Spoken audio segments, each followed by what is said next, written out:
Brenna Logan va poster une vidéo filmée par sa sœur. Elle travaille dans une garderie qui accueille de nombreux enfants et qui est centrée autour de la musique. Le problème est que beaucoup d'enfants se sentent mal ici et refusent d'aller dans certaines pièces. Ils disent qu'un homme méchant serait dans le tunnel en jouets. Lorsque des adultes vont voir, il n'y a pourtant personne.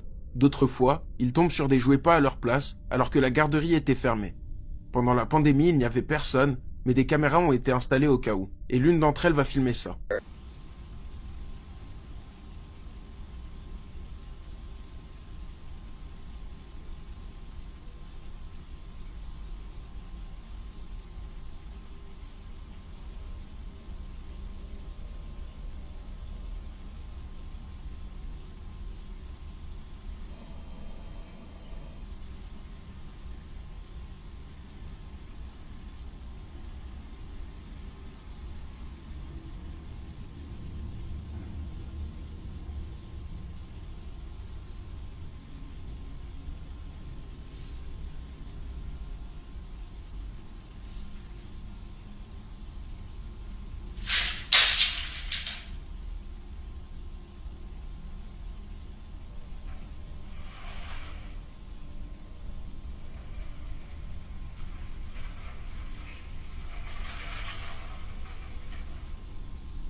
On peut voir un jouet basculer de plus en plus fort.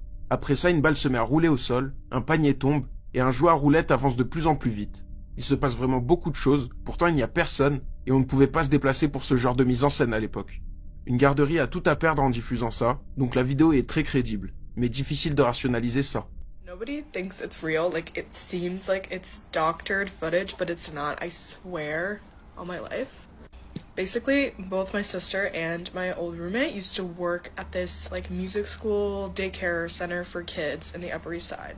The music classes would happen upstairs, but downstairs in the basement there was this like daycare situation and you had to work down there. And they both hated being down there. And I'd been down there a few times too. It is really scary. Like, you know when you just get a feeling about a place? Like, that is the basement. It was horrible. They would both like hear voices when their co-teacher hadn't showed up yet, or like the cleaner would go downstairs and all the toys would be arranged in like a circle and she'd be like in tears being like, are you guys playing a prank on me? I seriously, like, I don't feel safe here. The kids would all say really creepy shit. Like, they'd say like there's a really like mean guy in like the tunnel, like a little play tunnel thing, or like there's like someone mean over in like the dark corner of the basement. So when COVID hit, obviously no one was going into the daycare. It essentially shut down. But the owners installed cameras just in case like anything happened while they weren't there.